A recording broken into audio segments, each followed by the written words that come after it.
Hi everyone, this is our first set of our series.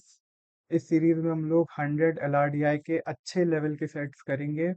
अगर हम लोग ये अपने गोल पे फोकस रह के इसे कंप्लीट करते हैं, यानी अगर हम लोग ये 100 सेट कंप्लीट करते हैं, सॉल्व करते हैं, तो मैं आपको ये गारंटी के साथ कह सकता हूँ कि हम लोग को एटलीस्ट LRDI में तो दिक्कत नहीं आएगी। उसकी टेंशन लेने की ज़रूरत नहीं होगी अपने को। ठीक है, तो चलो सॉल्व करते हैं। लेकिन उससे पहले मैं आपको ड्रिल बता दूं जो आपको अगले 100 सेट में फॉलो करना है ड्रिल को। वो ये है कि मैं आपको सेट दिखाऊंगा, जैसे ये आपको सामने सेट दिख रहा होगा। आपको वीडियो पॉज करके खुद से इसको सॉल्व करना है, खुद अपना टाइम इन्वेस्ट करके अच्छे से। डजेंट मैटर 1 घंटा लगे, 2 घंटा लगे, आधा दिन लगे, कोई फर्क नहीं पड़ता। आपको खुद अपना दिमाग लगाना है, पेन चलाना है पेपर पे, और खुद से सॉल्विंग करनी है। याद रखना, हम लोगों की अभी प्रायोरिटी क्वेश्चन सॉल्व करना नहीं है, आंसर निकालना नहीं है। अभी स्किल डेवलपमेंट पे, दिमाग कैसे चलाना है, थिंक कैसे करना है, उस पे होना चाहिए। ठीक है। और एक लास्ट रिक्वेस्ट आप लोगों से कि अगर जिस सेट को सॉल्व करने के बाद मैं आपसे बोलूं कि प्लीज इसको दोबारा सॉल्व करना, तो प्लीज उसको दोबारा सॉल्व करना। वो अच्छे लेवल के इम्पोर्टेंट सेट होंगे। दोबारा इन द सेंस ये नहीं कि आधे घंटे बाद बैठ गए शाम को, नहीं। टाइम लेके 1 हफ्ता 10 दिन के बाद उसे दोबारा सॉल्व करिएगा। आप देखोगे, आप नोटिस करोगे कि तब भी आपको वो सेट मुश्किल देगा, परेशानी देगा सॉल्व करने में। ठीक है। तो चलो बिना टाइम वेस्ट किए अब हम लोग सॉल्व करते हैं। तो ड्रिल याद है, उसको फॉलो करो, पॉज करो वीडियो और खुद से शुरू हो जाओ। ठीक है। तो सेट कह रहा है, 7 children Aarav, Beena, Chirag, Diya, Ishaan, Farhan and Gaurav are sitting in a circle facing inside, not necessarily in the same order, and playing a game of passing the buck. ठीक है। The game is played over 10 rounds. In each round the child holding the buck must pass it directly to a child sitting in one of the positions, immediately to the left, immediately to the right, second to the left and second to the right। ठीक है। The game starts with Beena. ठीक है। Passing the buck and ends with Chirag receiving the buck. ठीक है। शुरू बीना करेगी और खत्म चिराग करेगा गेम। ठीक है। The table below provides some information about the pass types and the child receiving the buck. Some information is missing and labeled as question mark। ठीक है। क्वेश्चन पढ़ लेते हैं क्या क्या पूछा है। Who is sitting immediately to the right of Beena, who is sitting to the third left, for which of the following. ठीक है। देखो, इसमें सीबीडी का कोई ऑप्शन नहीं है, कैन नॉट बी डिटर्मिन्ड का कोई ऑप्शन दिया नहीं है, तो हम लोग को डेफिनेट आंसर ही मिलेगा, केसेस नहीं बनाने की जरूरत पड़ेगी। ठीक है। तो चलो पहले एक सर्कल का अरेंजमेंट बना लें। क्वेश्चन अरेंजमेंट पे बेस्ड है। ठीक है। तो मैं थोड़ी सी जगह बना लूँ अपने लिए।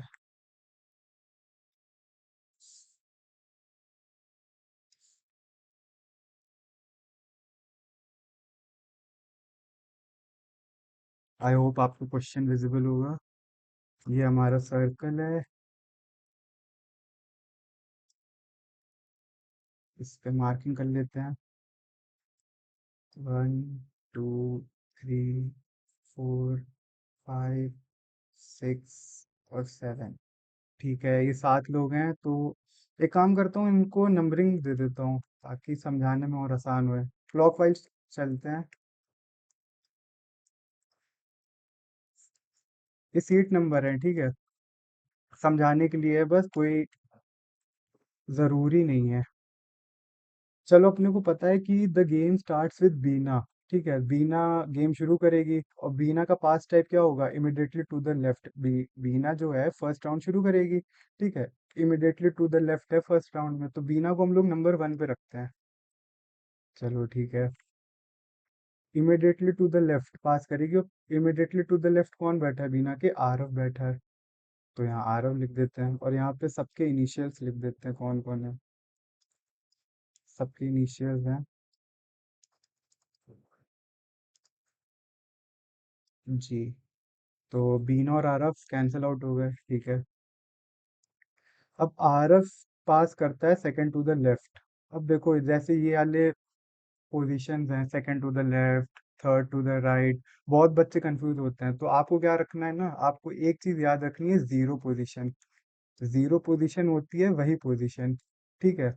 तो अगर कहीं बोले कि zero zero to the left क्या होगा, मतलब वो उसी पोजीशन के बारे में बात कर रहा है।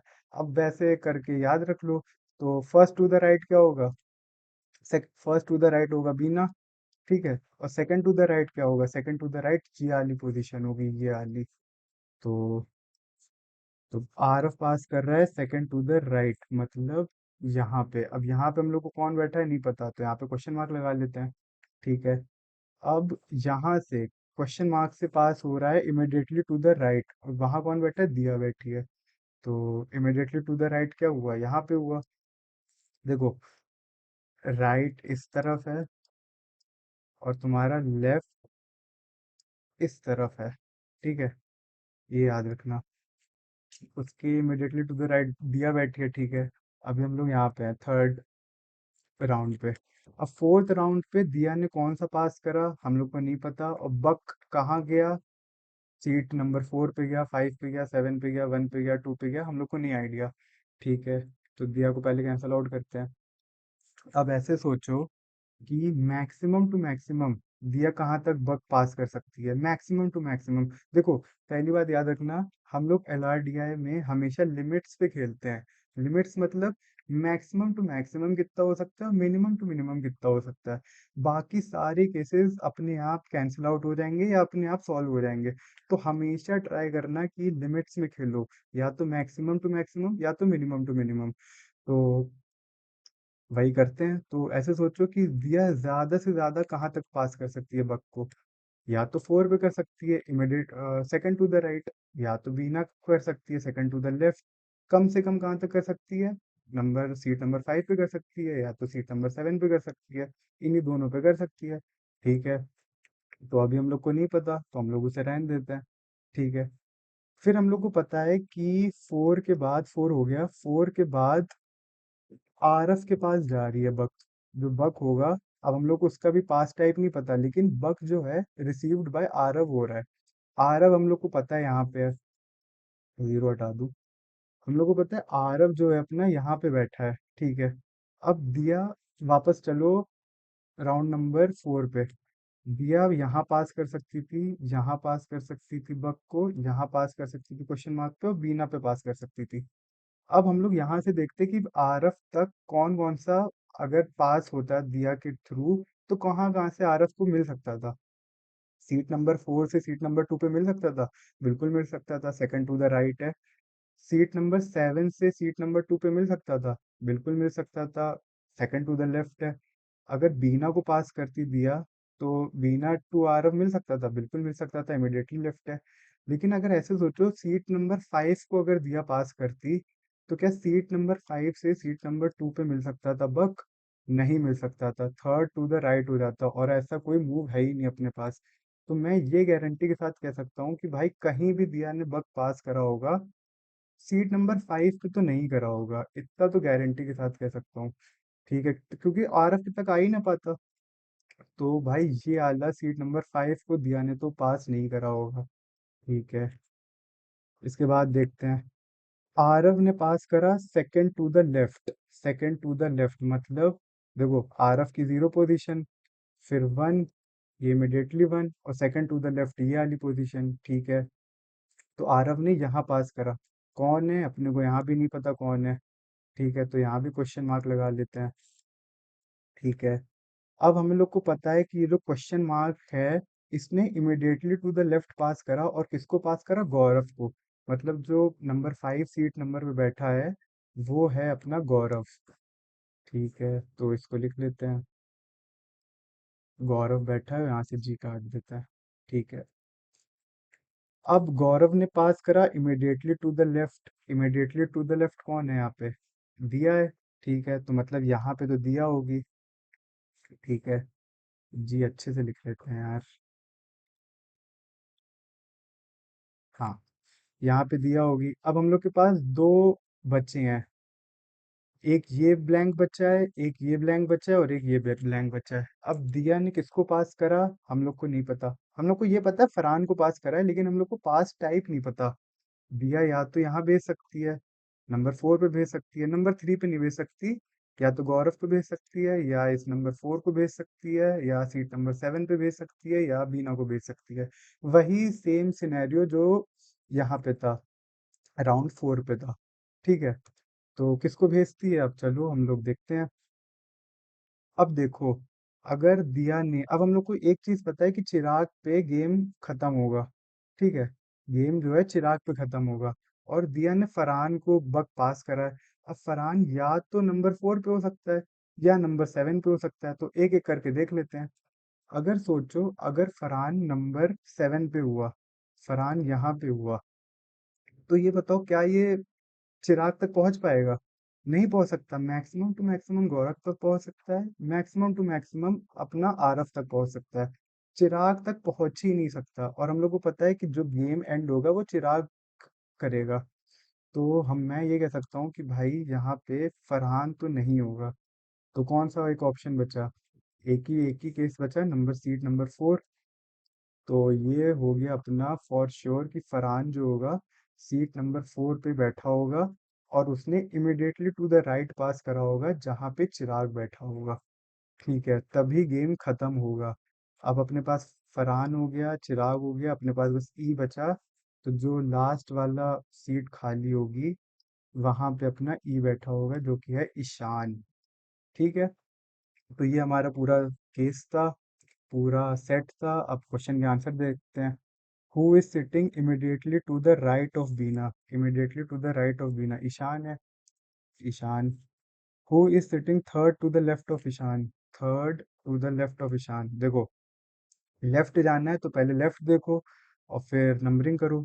ये ईशान होगा खुद 0 पे, ये बीना होगी 1 2, थर्ड पूछा है ना, थर्ड। थर्ड ये होगा, चिराग होगा। तो थर्ड चिराग होगा। हमेशा नंबरिंग कर लिया करो अगर थोड़ी सी भी कंफ्यूजन हो, थोड़ा सा भी डाउट हो। ठीक है, तीसरा क्वेश्चन देखते हैं। तीसरा क्वेश्चन बोल रहा है, for which of the following past types can the total number of occurrences be uniquely determined? ठीक है, मतलब बोल रहा है कि कौन कौन से पास्ट टाइप हम लोग श्योर हैं कि हुए ही हुए होंगे। तो ये कैसे इसका आंसर दें? इसका आंसर मिलेगा अपने को क्वेश्चन राउंड 4 पे। देखो, हम लोग को पता थी कि जब राउंड 4 था, तो हम लोग को ये नहीं पता था कि दिया पास कहाँ करेगी। या तो फरहान को कर सकती थी, या तो देखो, या तो फरहान को कर सकती थी, या तो ईशान को कर सकती थी, या बीना को कर सकती थी। लेकिन हम लोग को नहीं पता था किसको करेगी इन तीनों में से। लेकिन हम लोग को इतना पता था कि भाई गौरव को तो नहीं करा उसने, गौरव को तो 110% नहीं करा था। इतना हम लोग श्योर हैं। हम लोग इमिडिएटली टू द लेफ्ट पे नहीं श्योर थे, सेकंड टू द लेफ्ट पे नहीं श्योर थे, और सेकंड टू द राइट पे नहीं श्योर थे। लेकिन इतना श्योर थे कि इमिडिएटली राइट पे तो नहीं करा होगा। तो आंसर होगा immediately to the right, option C. ठीक है, ये था। फिर क्वेश्चन नंबर 4 कह रहा है, for which of the following children is it possible to determine how many times they received the buck?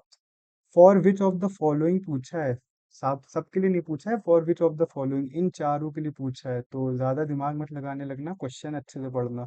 ठीक है, तो for which of the following अपने पास फरहान है, ईशान है, बीना है और गौरव है। फिर से सेम क्वेश्चन है लेकिन अलग तरीके से पूछा है। अब हम लोग को नहीं पता कि भाई फरहान को मिला था कि नहीं मिला था, ईशान को मिला था पास कि नहीं मिला था, बीना को मिला था पास कि नहीं मिला था। लेकिन हम लोग को ये इतना पता है कि भाई गौरव को 110% नहीं मिला है। तो अपना आंसर यहाँ भी होगा गौरव। सेम क्वेश्चन था लेकिन अलग अलग तरीके से पूछा था। ठीक है, तो ये पूरा हमारा सेट था। देखो, इस सेट को लेने की वजह बस एक थी कि ये कैट 2025 में आया था और स्लॉट 3 था। ठीक है, और अगर किसी को ना पता हो तो सबसे मुश्किल स्लॉट था, one of the toughest slot. ठीक है, स्लॉट 3। और कैट 2025 मुश्किल आया था पेपर, अच्छा खासा मुश्किल था। आप पूछना अपने फ्रेंड्स लोगों से जिसने स्लॉट 3 दिया था और 2025 था, उन्होंने पेपर अटेंड करा था। अच्छा खासा मुश्किल आया था, लोगों का लिटरली एक भी सेट नहीं जमा था। और मॉरल ऑफ द स्टोरी ये है कि कितना भी मुश्किल पेपर आए, कितना भी मुश्किल पेपर आए, कौन सा आईआईएम सेट करता है पेपर डजेंट मैटर, कैट हमेशा दो सेट ऐसे होते ही होते हैं जो डुएबल होते हैं। ये सेट मुश्किल नहीं था, अच्छे से आराम से डुएबल था ये सेट। बस आपको थोड़ा सा कॉन्फिडेंस होना था खुद पे कि हाँ मैं कर सकता हूँ, मैंने अच्छे से प्रैक्टिस करी है, मैंने थिंकिंग अपनी डेवलप करी है। और प्रैक्टिस के लिए ये 100 सेट मोर देन इनफ है, believe me, more than enough है ये। आप मेरी बात मानो, अगर आपने 60-70 सेट भी सॉल्व कर लिए तो आप देखने लग जाओगे, आपको इम्प्रूवमेंट दिखने लग जाएगी कि हाँ मेरे सब सेट सॉल्व हो रहे हैं, मुझे पैटर्न दिख रहा है, मैं अब सेट को क्रैक कर सकता हूँ। तो बस थोड़ा सा पेशेंस चाहिए, थोड़ा सा कंसिस्टेंसी दिखा दो, और बिलीव मी आराम से हो जाएगा। ठीक है, तो बस बहुत हो गया मोटिवेशन, अब अगले सेट में मिलते हैं। ठीक है, टाटा बाय।